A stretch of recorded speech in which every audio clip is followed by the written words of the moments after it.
Сайн бацхан үзэгчдээ сайн бацхан хөлбөмбөг сонирхчдоо та бүхэнд энэ сайхан үчи мэндийг хүргэе. За SBS HD телевизэн зүгээс эрхлэн гаргадаг хөлбөмбөгийн бестселлер нэвтрүүлгийн маань цоо шинэ дугаарыг эхлэхэд бэлэн болж байна. За өнөөдөр бүгдээрээ дэлхийд зартай дэлхийн шилдэг нэгэн хөлбөмбөгийн талаар хамтдаа ярилцах болно. Ингээд студид маань манай хөтлөгч тайлбарлагч Балжаах маань хүрэлцэн иржээ. За Балжаахт энэ сайхан үчи мэндийг хүргье. За энэ үчи мэндийг өөрчлөм болон үзэгчдтэй хүргье. За Балжаагаар сонин сайхан юу байна? Өнөөдөр цаасан дээрээ бас бэлдээд ирсэн байна. Бэлдэж ирдэг. Бас нэг өнгөрсөн жил үлээ үзэгчтэй хөндлөхгүй цаасан дээр бэлдэж ирдэг гэдэг нэг юм явж исэн. Одоо би цаасны талаар жоохон яриагаа гэх. Цаасны талаар ярих. Цаас бол ерөөсөн маш нарийн. Ааха. Эхлээд бол одоо бестселлерыг бол одоо уншиж байхдаа том ингээд ийм чиний барьж байгаа шиг ийм том дээр ингээд бичиж авч байгаа юм. Тэгжсэнаа дараа нь бол одоо тэрийг дахин уншиж байгаад ингээд нуглаад барихад бас одоо үзэгчтэй хөндлөөд одоо ийм том далбайлгалгүйгээр ингээд жижигхэн. Тэгээ бол одоо ерөөсөө яг 30 минутын бестселлерийг яаж хийх вэ гэхээр одоо ингээд 4 нүүр ийм жижиг дээр бичихэд бол одоо яг 30 минут болж байгаа. Аа тэгэхгүй өвчөө болж байгаа. Одоо ингээд манай Балжаахын тэмдэглэлийн цаас бол энэ байна л. Одоо ингээд энийг нэг дугалчих. Тэ. А ингээд дөрөв нугалчих. Тэгээд ингээд дөрвөн парт гэсэн үг. Ингээд Балжаах ерөөсөө эхний юм ярьлаа, дараагийн юм ярьлаа, эргүүлээд. Аа тэгээд энэ чинь бас их жигжээгтэй. Жигжээгтэй. 30 минутанд дөрүлөө ингээд дүүрэн бичсэн бол яг сайхан хангалттай хүрж байгаа. А тэгэхгүй нүүрийг ингэж бичээд энэ ард нь энэ хэсгийг үлдээсэн бол 20 минут ярих юмтай энэ. Амгалангийн ярих юм жоохон. Тийм амгалан энэ дээр бол амгалан цонх гарч ирж байгаа гэсэн чи тагч бөөн тагчч дээр биш. Өнөөдөр бол надад бараг цонхгүй шууд өрөөс ямар цонхгүй. Чи бол хажууд бол өрөөсөө зүгээр чагнаа сууж байхаас өөр арга байхгүй. Дөрөв нүүр. За. Өнгөрсөн дугаарууд дээр хоёулаа Жорж Вягийн талаар ярилцсан. За Эдуард Стрэлцов гэж одоо Оросын Пеле. Пелегийн талаар ярилцсан. Тэр хоёр дугаар бол их гоё болсон. Өнөөдөр би бол одоо үзэгчдийнхаа би бас өнөөдөр Барсагийн жерсиг өмссөн байгаа. Манай үзэгчд анзаарч байгаа. Тэгээд би Балжаахтай санал болгосон л да. Тэ өнгөрсөн дугаар дууссаны дараа. Одоо үзэгчдээс маань санал хүсэлт маш их ирж байна. За Бразилийн алдар төлөмөгчин Барсагийн одоо 10 дугаар байсан Роналдиньог ярьж өгөөч гэдэг маш их санал ирсэн. Тэгээ Балжаахтай саналыг хүргүүлсэн. Балжаах урайлахнаар хүлээж аваад бүр нэг биш 2 дугаараар хийхээр болчиход байгаа тийм. 2 дугаар. Эхний дугаарыг үчээл 7 хоног яг энэ суудалтаа сууж байгаа л дараагийн дугаарыг яриад тэгэл харин да. Бараг. За тэгвэл хоёулаа Роналдиньогийн талаар маш товчхон айгүй сонирхолтой нэг бичил мэдээллийг үзчихээд шууд яриараа байгаа. Ингээд өнөөдрийн дугаар Роналдиньо байх болно. Бразилийн бүх цаг үеийн хамгийн ганган тоглогчдын нэг Роналдо де Асис Морейра буюу Роналдиньо 1980 оны 3 дугаар сарын 21-ний өдөр Бразилийн Порто Алегред мэндэлжээ. Түүнийг бөмбөгөнд хүрлээл бол бид тун удахгүй хаалганы тор хөдлөхийг хардаг байсан хэмээн түүнийг дурсан ярих хүүхдийн багийн засгалжуулагчийн яриа үнэхээр л бодит гэдгийг хожимо дэлхийн нийт харсан юм. Роналдиньо мэргэжлийн түвшинд 500 орчим тоглолт хийж 200 төгсөн гоолыг оруулсан байдаг. Тэр зөвхөн гоол оруулаад зогсохгүй. Гоолын дамжуулалт өгч, гоолын боломж үүсгэдгээрээ дэндүү гайхалтай тоглож байсан юм. Өнөө цаг үед бид Роналдиньогийн хийдэг байсан шиг хууралтуудыг тоглолт тэмцээнүүдэд харж байгаа билүү. Бразилийн шигшээ багт 97 тоглолт хийснээр бүх цаг үеийн 9-дүгээрт 33 гол оруулснараа жигсаалтын 8-д ирэмблэгддэг тэрээр 2002 оны дэлхийн аваргад гялзаж улмаар алтан дагныг Бразилд авчирч байв. Үргэлж инээмсэглэж талбайг ганган хууралт, гайхалтай хөдөлгөөн, итгэмээргүй гоолуудаараа гэрэлтүүлдэг байсан Роналдиньог хөлбөмбөгийн бестселлер нэвтрүүлэг онцолж байна.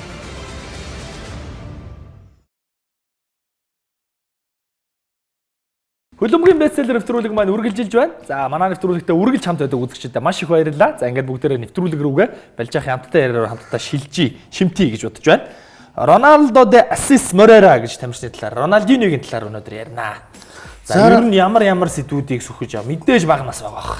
За мэдээж бага нас байгаа. Би бол нэвтрүүлгээ 2 дугаар болно гэж бол сая бол хэллээ. Тийм учраас бол эхний дугаар дээр юу гарах вэ гэх юм бол Роналдиньогийн бага насыг Барса тэгээ Багнас, Парис Сен-Жермен, Барса тэгээ яг яагаад явахаар болсон гэдгийг нь бол эхний дугаар дээр бол ярина. Дараагийн дугаар дээр бол AC Milan тэгээд Бразилийн шигшээ.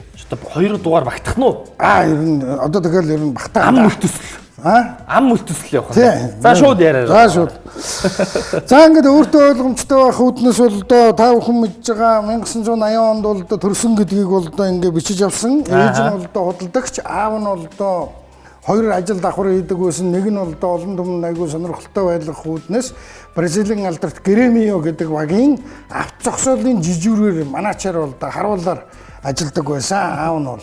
Аав нь өөрөө бол одоо эд үедээ залуу насндаа бол одоо бас сонирхолтой баг энтерт бол одоо тоглодог таггүй сайхан хөлбөмбөгчин байсан. Тэгээд өөрөө бол одоо мэрэгжлийн хөлбөмбөгчин аав нь бол одоо болж чадаагүй. Гэсэн хэдий бол учир Роналдиньогийн аав бол одоо яхаар байхгүй өөрийнх нь анхны дасгалжуулагч бөмбөгтэй хэрхэн харьцах талаар бөмбөг гэж юу гэдгийг энийг яаж мэдэрч өсдгийг гэдгийг бол одоо ерөөсөө аав нь бол одоо зааж өгсөн. Ер нь аавынх нь генээс цус хуурахгүй гэж нэг үг байдаг. Аавынх нь генч Роналдиньод бол одоо энэ дэлхийн нийтийг одоо бишрүүлсэн энэ гайхамшигт авьяасыг бол одоо өгжээ гэж. За ингээд 7 настайдаа бол одоо сургуульд орсон. Сургуульд ороод мэдээж одоо тухайн үед бол одоо хөлбөмбөгөө бол одоо тоглодог л байсан. За байр байдлын хувьд бол одоо айхтар сүрхий тийм ядуу байгаагүй. Нэг ахтай, нэг эмэгтэй дүүтэй. За ингээд 3 хүүхэдтэй айлын Роналдиньо бол одоо жинхэнэ хөлбөмбөгчин болно гэж бол одоо тухайн үед бол сургуульд орж явахдаа бодогдож байгаагүй. Ах нь харин их авьяастай байсан. Ах нь өөрөөс нь бол нэлээд олон насаар ч бол одоо тийм ах ийм залуу бол одоо байж байгаа. Ингээ байжсэн чинь түүнийг бол одоо 8 настай байхад нь аав нь бол одоо зүрхний шигдээсээр гэнт хорвоогийн мөнх усыг бол одоо үзүүлсэн. Яг энэ үед бол одоо бас аав нь өнгөрсөн хэдий боловч амьдралд нь бас нэг тийм гайгүй нэг нааштай уур амьсгал бол одоо мэдрэгдэж ирсэн. Энэ нь бол ах нь бол Бразил даяар бол одоо ирээдүйтэй хүү байна. Одоогийн залуучуудын ярьдгаар бол одоо алтан жаал манад бол одоо төрж байна. Ер нь гайгүй шүү. Энэ залуу бол ер нь юм дуулгана гэж хэлсэн. Тэгээд Гремио баг бол одоо ахыг нь бол одоо худалдаж авсан. Одоо ахын авангуудаа ахыг нь өөр баг руу чи битгий яваараа манай дээрөөсө байнга байж явах юм шүү гэдэг үүднээс тэдний гэр оронд бол одоо хамгийн хэрэгтэй зүйл болох орон сууцны асуудлыг бол одоо бүрэн утгаар нь бол одоо шийдэж өгсөн. Ингээд ах нь бол одоо Гремио багт бол одоо нэг 4-5 жил тоглоод яг сайхан гялалзаж явтал өвдөгний хүнд гинтл аваад дээд зэндаанд бол одоо тоглох тийм өндөр ачаалал дах боломжгүй болсон. Тэр үед бол одоо мис засал одоог бодвол юу байла Итали дээрээ хийлгэж чадах биш, Францад хийлгэж чадах биш. Одоо тэгэл Бразилдаа л нэг хийлгэсэн байлгүй чааваас одоо хөөрхий. Тэгээд ах нь бол одоо ер нь их эвгүй тийшээгээ бол одоо орж ирсэн. Харваад өнгөрөх од шиг тийм. Тэнгүүд бол одоо яг тэр ахынхаа талаар бол Роналдиньо бол одоо хэлсэн байдаг л да. Миний ах бол одоо миний хувьд бол одоо миний яг амьд үлгэр дуурайл авах тийм миний баатар байгаамаа.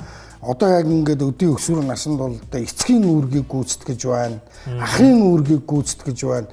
Дээр нь яг хажууд ингээ байж байгаа авьяаслаг амьд хөлбөмбөгчний үлгэр жишээг бол одоо надад бол одоо үзүүлж байна. Тийм учраас бол одоо би ахыгаа бол одоо өөрийнхөө баатар гэж бол одоо нэрлэдэг гэх. Ингээд 80 онд төрсөн хүү чинь 93 онд 13 настай байхдаа бас нэг хүүхдийн клуб мөлөвд ороод тэр нэг багийг бол 23-0-оор бол хоцсон байдаг. Бело Оризонте гэдэг хүүхдийн багт ороод 23 тэгээр хожиход бол 23 гол 23-ын Роналдиньо хийсэн. Тэнд бол ерөөсө хуцуухан тавьчихсан юм шиг ашигласан л та ерөөстэй.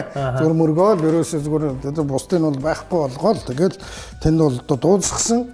Ингээд авьяас бэлэг гинт тодрон гараад ирэнгүүт мань хүн чинь ерөөсө бүх салбарт бол хүчийг үзэж элсний хөлбөмбөг, миний хөлбөмбөг, заалны хөлбөмбөгөөр бол тоглоод бүр ингээ 3 хөлбөмбөг дээр бол үеийнхэн дундаа бол үнэхээр одоо галзуурч ирсэн. Заал нь бүр нэг галзуурж байгаа бичлэгүүд мөн ч олон байдаг да. Тийм үү.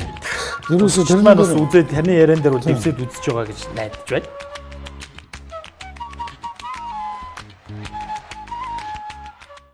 онд бол 95 онд 15 настай байхдаа Гремио багт бол ирсэн. За ингээ 13 наснаас нь настай үе гэдэг бол 93 он, 15 гэдэг бол 95 он. Энэ үед нөгөө нэг том Роналдо ч Бразилийн шгшээд 94 онд дэлхийн аваргад очиод тоглоогүй мөртлөө төрүүлээд нэг алтан медаль зөөгөөд ирсэн. Бразилийн хөлбөмбөгт 2 Роналдо бол яг гарч ирж гин гэж мэрэгжилтнүүд үзсэн. Нэг нь их багын жаваас тийм нэг нь бол одоо бидний нүдэн дээр гараад ирлээ гэдэг. Ингээд тэр 93, 94, 95 онуудын үед Роналдиньо гэдэг нэр бол одоо үнэхээр тэр жижиг Роналдо гэсэн утгаараа бол одоо Бразил даяар бол одоо өргөн дэлгэр бол одоо сайхан тархаж ирсэн юм. Бразилийн хөл бөмбөгт бол одоо мундаг хоёр байна гэх. Ингээд 95 онд тоглол Евро Гремио багт бол одоо оччихсон. Тэгээ Гремиогийн өмнөөс бол одоо 4 жил тоглосон түүхтэй байдаг. Тэрэнд бол нэх олон тоглолтод тэгж орж амжаагүй тоглосон тоглолтуудаа бол одоо галзуурж байсан. 2001 онд одоо гадаадын анхны урилга нь бол одоо Английн бидний сайн мэдэх Лондон хотын Арсенал. Арсен Венгер тэр үед бол одоо дөнгөж одоо иржсэн байд тарах гэдэг шүү дээ, тийм ээ. 2001 онд ирсэн байлгүй. Ирээд бас 4-5 жил болсон. Яг нь 96 онд ирсэн хүн ч тийм. Тэгсэн чинь Арсен Венгер дуудсан, мань хүн очие гэсэн. Англи ч хамгийн гол нь шигшээ багтаа 12-оос дээш тоглосон байх ёстой гэсэн нэг тийм заалт байдаг юм аа бас. Тийм дээр үед яг үн тэгжиж хараа энэ тоглогч нар байна штэ. Дөнгөж англи руу хошуурж эхэлж яхад заа юу. Одоо энэ 2000-ад оны ихэнх үед яг тийм заалтыг давалгүйгээр зогсож исэн авьяаслаг залуучууд айгүй олон байдаг. Тэрний нэг нь Роналдиньо. Яг үндэснийхээ шигшээ багт 12-оос дээш тоглосон бол Англид ажиллах виз дарж өгдөг байхгүй. Шигшээд дуудагдаагүй хүнийг авахгүй гэдэг бол нэг бодлын бодлого тэдний яг дими юмнууд ирээд ороод годомжаар дүүрэн сахилахгүйтэй байхын нэмэр яршиг гэдэг ингээд яг нөгөө цаашаа явах хүн хэрэгтэй байна шүү дээ. Явах хүн хэрэгтэй. Тийм учраас тэр ажлын байр мест гэдэг байгаа шигшээд тоглоогүй хүн бол ер нь очиход айгүй хэцүү байд юм дөө ер нь. Оросоос бол одоо бас тухайн үед бол зөндөл тийм асуудал гарч ил байсан үе бол одоо бий. Ингээ 2001 онд бол Арсенал руу бол очоогүй гэдэг юм байна. Тэгээд энэнийхээ өмнө бол жижигхэн шалтгаан байж тийм. Тэгж яснаа Парис Сен-Жерментэй бол одоо бас нэг нууц гэрээ бол одоо хийцсэн байж байгаа. Парис Сен-Жерментэй нууц гэрээ хийчихэд Сэмэрхэн Гремио тоглоо хийжсэн чинь нөгөө Францын нөгөө нэг далцгансан нөхдүүд нь аваач зарлаад Францтай бид нар бол одоо Бразилийн нэгэн одоо Сакро шиг өмд хэрдэн одоо бас л нөгөө алт алмаз бриллиантыг бол одоо бид нар өөр юм болголоо. Тэгсэн чинь Гремиогийнхэн дургуцаад тэгээд ахын тэр хэрэгтэй холбогдуулаад ах нь дөнгөж нөгөө нэг агентийн ажлыг бол одоо эхлэх гэжсэн. Одоо аав өнгөрцөн байсан. Тэгээ ах ч өөрөө гинтл авцсан. Ингээд ах нь бол одоо тэр 2000-ад оны ихэнх үеэр Парис Сен-Жерментэй холбогдоод нууц гэрээ хийцсэн байсан чинь нэг хагас жил ингээд дутуу байж байгаа байхгүй өвлөн хийцсэн 100 болтол ингээд Гремио одоо Сэмэрхэн тоглож байгаа 100 зарлыг гэжсэн чинь Францчууд зарлаад тэгэнгүүт нөгөө Бразилийнхэн чинь одоо сайхан соёлгүй нөхдүүд байж байгаа шүү дээ хөгжин дэмжигч чинь 102-оос нөгөө чулуун модоор нүүлгээд муу уруугч чи өстой та нарыг ингэн гэж сансангүй арга танаа ах чинь чавсангүй чи ингээд бараг хөлний биднийг орклоо гэдээ одоо юусэн ингэ болтгоо. За тэгэнгүүт мань хүн бол одоо нэрээ үнэхээр одоо явхаас ч өөр бол та арга бол та байгаагүй. Ингээд ах нь бол одоо дагуулж аваад явсан. Ахынх нь авьяас бэлгийн талаар би түрүүн бас нэг жаахан дутуу ярьчлаа. Баталгаажуулж ярихад бол одоо 1989 онд залуучуудын дэлхийн авраг шалгаруулах тэмцээн Саудын Арабт болоход бол ах нь Бразилийн шигшээтэй ирж хүрэл медаль авсан. Бас тоглогч нээсэн. Гол тоглогч шөвгийн дөрөвт бол одоо бүтлгүүтсэн нэг тийм ийм түүх бол одоо байдгийн байна. За ингээ Парис Сен-Жермен бол одоо дахиж ирсэн. За 2001 оны 2 сард бол одоо дахиж орж ирж байгаа. За ингээ Англи явах гээд Арсенал явах гээд бүтсэнгүү Парис Сен-Жермend очие гэдэг ингээд ийшээ ирсэн. Нөгөө л Жорж Виамиа ч нь явцсан байх үед нь л одоо Парис Сен-Жермен дээр орж ирээд дахиад ороод ирсэн чинь 21 номер бол одоо тэгээд түүнд бол оногдож байжээ. За ингээ 21 номерыг авч эхний жилдээ тоглонгуудаа дараа нь өмсгөлийн дугаар бол 10 номер болж ирсэн. Одоогийн 7 номер бол одоо тэгээд Манчестер Юнайтед л үнэлдэг түүнээс өөр хэн ч үнэлдэггүй 90 үе байлаа тухайн үед бол. Тэгээ 10 гэдэг бол одоо үнэхээр ганган мундаг хүний дугаар. Ингээ 10 дугаарыг бол авсан. Парис Сен-Жермендээ бол одоо тоглохдоо мань хүн чинь нэрээс 2 жил тоглонгуудаа явмаар санагдаж ирсэн. Яагаад явмаар санагдаад ирдیں гэсэн чинь Парис Сен-Жермен Роналдиньо сайхан тоглоод байдаг. Европын цомд орж чаддаг. Европа лигд UEFA-гийн цом момд ч бол орж чаддаггүй.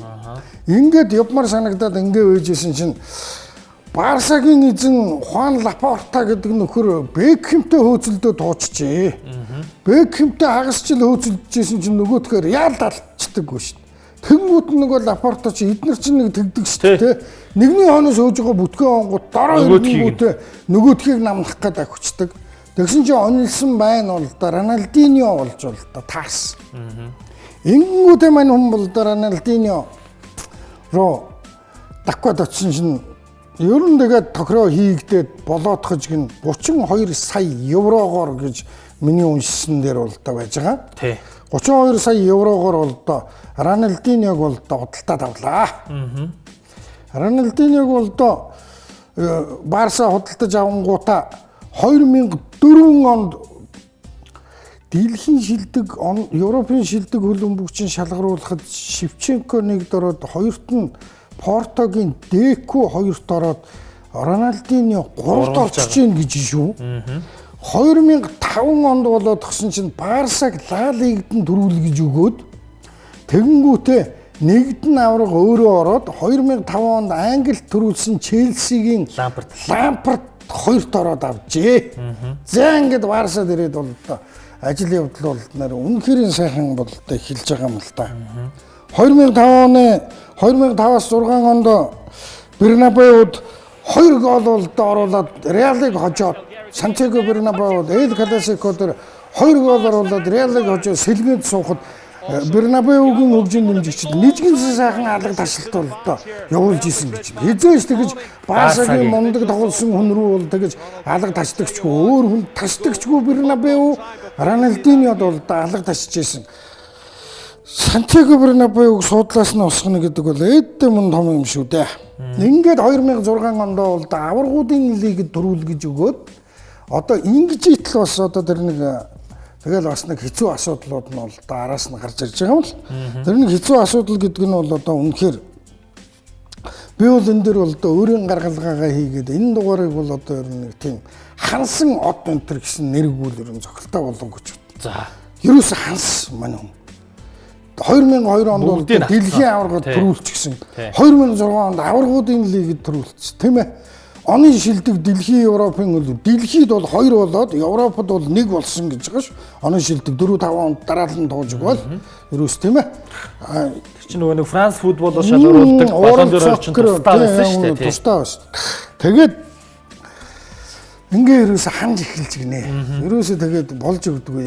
Энэ хүн чинь ерөөсө яг нарийнда бол амглаа. Одоо хүртэл одоо яг нэг тогтсон хань ижил гэр бүлсээд ах юм ер нь баг байхгүй. Ерөөсө шөнийн шоу цэнгийн ерөөсө эд тоглож явахдаа ер нь баг унтдаггүй гэсэн гэж таамаг. Тийм баг шүү. Шөнө нь ерөөсө тэгэл баар ресторанаар баарнд шөнийн цэнгэнэ газар ерөөсө шоудаал. Тэгэл ерөөсө өдөр нь бол бэлтгэл. Хагас утны сайн тоглолт. 2 дахь 3 дахьд аваргуудын лиг тэгэл шоу ерөөсөө өөр бол одоо ерөөсөө тэгэж янз бүрийн юм байхгүй. Тэгсэн 2006-аас 7 он эхлэхдээ ерөөсөө айгүй форум муутай ирсэн гэж нэрээс намар амар форум муутай. Тэгэнгүүт дэлхийн аваргад орчоод ирж байгаа тий. Дэлхийн аваргад очиж ирж байгаа байхгүй тий. Францад очиж тий. Францад очиод Францын хаалга руу ганцхан цохилт хийсэн гэж. Ер нь тэр дэлхийн аваргаар их муу байсан шүү дээ. Ерөөсөө тэгээд ерөөсөө баг оддын Бразилч нөгөө оддын цуглуулга гэж өгсөн. Адриано Роналдиньо тэгэл одоо хин бэ? Бүдүүн дараа бүр бүдүүн болцсон. Энд чинь байхгүй болохоор тэгэл одоо ерөөсөө Кака нэг жоохон тоглох гэж үзсэн. Тэгээ чадаагүй. Тэгээ ерөөсөө 7 оны 2006 оны намрын 8 сарын бэлтгэл цугларалтанд эрэхтэл ерөөсөө айгүй форум муутай ирсэн гэж. Тэгсэн чинь ерөөсөө ах нөмөрөө ерөөсөө манай дүү зүг зүгээр байхад та нар одоо ерөөсөө юу вэ? Одоо хэвлэлээр ерөөсөө юм худлаа сенсац дэгдэж та нар ерөөсөө манай дүүгийн одоо энэ одоо сэдвэр ер нь хоолоо олж идэх нь мэдэх нэг ах нь ингээл төвчнөөд гэдэг. За тэгээд тэр жилдээ бол Вильяреалын хаалганд бол 50 дахь голоо бол оруулсан гэнэ л дээ. Лалыг Барсагийн 50 дахь гол юм шиг байна. Тэ. Унд татаж оруулсан. Өөрөө тэрийгэ хэлэхдээ бол би хүүхэд байхасаа хойш унд татаж оруулах юмсан гэж маш их мөрөөддөг байсан. Өнөөдөр миний мөрөөдөл биеллээ гэж хэлсэн байгаа. Тэ нэг байран дээрээ зогсож байгаа шууд ерөөсөө хүмүүс нэг унж татхаар ингээл нэг холоос ирээд ингэдэг. Ерөөсөө нэг энэ дээр бөмбөг гараад ирсэн шууд байран дээрээсээ унж татдаг. Тэр нь нөгөө перкладан цохоод ордог. Бас их гоё гол байдаг. Манай удаас харж л байгаа. Тийм. Ийм нариуд гэж таах баг ярих юм чирэггүй. Тэгсэн чинь Райкард бол ерөөсө хаврын тэгэнгүүт Роналдины айгу муу ангууд тактика өөрчилсөн. 7-8. Тактика өөрчилсөн ч ерөөсө нэг бол ерөөсө төвөнд тоглогчор ерөөсө яг халагчийн эсрэг ерөөсө урд үзүр дээр гарч ир. Нэг бол зүүн жигүүрийн тоглогчор гарч ир гэсэн. Тэр 2007 онд одоо мань үнийг бол ерөөсө шахаанаар болж байгаа тэр юм байна л да. Райкард тэрдээ тэнд амжилт үзүүлэхгүй. Айгу бол нөгөө Месси, Ето, Анри нэрх гээд байж байгаа юм биш байгаа да. Бурхан минь аа. Тэгэнгүүт ерөөсө те Месси бол гараад ирсэн байсан үе. Тэгэнгүүт нэрөөсөө Xavi Iniesta-гийн 90 үеийг хэлээд бүр яг ингээд нэг гангардаг дээрээ байсан. Яг тэр гурав дээр ингээд толгуур хийх гээл мань хүнийг бол ерөөсөө яг номон толгуурт оруулсан. Тэгэнгүүт нэрөөсөө Челси 70 саяар авъя гэж нэг найдах хувьд. Тэгсэн чинь Барсагийнхан бол одоо үгүй гэж гинэ. Тэгээд 2000 тэгээд тэр жил нэг юм ингээд 7 он ингээд дуусчихна. 2007-оос 8 онд эхлэхээр болсон чинь Райкард бол ерөөсөө одоо бол тэгэж тактик танилцуулахгүйгээр намарна. Чи ерөөсөө үнэхээр муу байна. Чи ерөөсөө биш байна. Үндсэн багаас нэг хэсэг хөөччихдээ аврахыг тэгсэн. Үндсэн асуудал гарсан шүү дээ. Үндсэн багаас хөөгөө явуулчихъя. Тэр үед бол ерөөсөө мэддэггүй албан ёсоор гараагүйгээр өчнөө тэр шөнийн байр цангины асуудлууд бол ерөөсөө яригдж ирсэн. Хэрэгс төрсөн ерөөс. Тэгэнгүүт нь ерөөсөө нөгөө тийч хөөцсөн байж байгаа дахиж үндсэн багт бол одоо дуудаж авчираад компаниуд Реалтай тоглосон чинь тэр 7-оос 8 онд Реалд хожигдчих тийм үү компаниуд барсан. Тэгсэн чинь ерөөсө тэнд гарааны 11-д нөгөөдхий чинь гарахад хожигдоод тэгээ ороод ирэнгүүт нь одоо өстө жинхэнэ балбаж өгөөд цаа ингээд чамд ихтгэл найдвар үзүүлсэн чи очиж өстө талбай дээр Реал Мадридд тоожигдлоо. Чи бол энэний бол ерөөсөө өстө гол буруут. Одоо чи бол одоо ерөөсөө явахаас өөр бол одоо ерөөсөө ямар ч арга байхгүй. Чамд бол одоо ерөөсөө чамайг байлгыг гээч одоо ерөөсөө бүр тийм боломж бололцоо одоо халах. Энийг л бол одоо ойлгуулсан юм байна. Тэгсэн чинь ерөөсөө хэн Хуан Лапорта нөгөө олж ирсэн ерөнхийлөгч хэвээрэл байж л байгаа юм байна л да. Тэгсэн чинь Хуан Лапорта бол одоо шууд хэвлэлийнхэнд дасгалжуулагч Суперод хоёрынхаа талаар ер нь одоо юу хэлэх вэ? Одоо яах вэ гэдэг ингэсэн чинь тэр Лапорта ерөнхийлөгч бол тэгсэн билээ. Өө одоо манай Роналдинод бол одоо ерөөсө шин дуудлага, шин орчин одоо бүх юм цоо шинээр ихлүүл цаа чинь нэг эргээд нэг сэхэл авч магтгүй. Одоо ерөөсө эргээд бол одоо шин юмаа бол да өөрөө хайгаад явуул одоо би оргилохгүй. Ийм мэдгэл хийж өгөөл. Тэгэл одоо ингээл Миланаас бол одоо явах бол одоо тэгээд зам нь шулуудж штэ. За ерөнхийд Барсагаас явах зам нь бол одоо шулуудсан. Энэ үед бол одоо Манчестер Сити 23 саяар авъя гэсэн 2000-аас 2001 онд Арсеналыг Венгрийг гуйхт нь хүүхэд байхдаа явъя гэж исэн Роналдиньо яг энэ ориглынхан уруудах шатан дээр орж ирэнгүүтээ Ситиг 23 саяар авъя гэхэд бол үгүй гэсэн. Англи руу бол би бол явахгүй. Төвгийн нэмэр шиг тийшээ бол одоо яваад явах үг. Очоод амжилт гаргахад хэцүү шүү дээ. Очоод амжилт гаргахад хэцүү. Яг нь. Тэгээд арай нэг зэрэглэл одоо Serie A чинь тухайн үед нөгөө Juventus асуудалд ороод 8 6 7 8 онд чинь жоохон унтсан байсан үе. Тэгээд нэг зэрэглэл бас жоохон буурсан бай.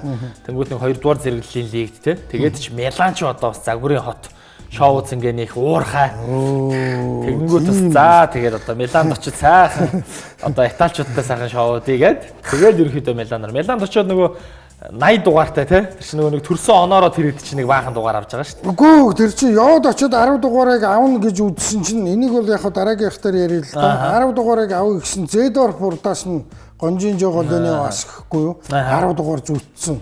Тэр Миланы чинь идүү байхад нь 10 таач үйсэн тий. Тэг чи юу гэж Роналдиньо гэрэгт нь маг 10 дугаараа үгүй зогсч дээ. Би бол одоо өгсөн одоо. Тэгэхээр цаа чи бол үгүй шүү дээ Зедор бол ерөөс. Ер нь нэрээ Барселонод их удаан ч тоглосон юм шиг санагдаад байдаг гэсэн. Одоо ингээд бодоход юу вэ те? 3-аас 4 онд гайгүй үзэл 4-өөс 5 гялзаал 5-аас 6-ад нэг гайгүй орж ирэл. Тэгэл ерөөсөө.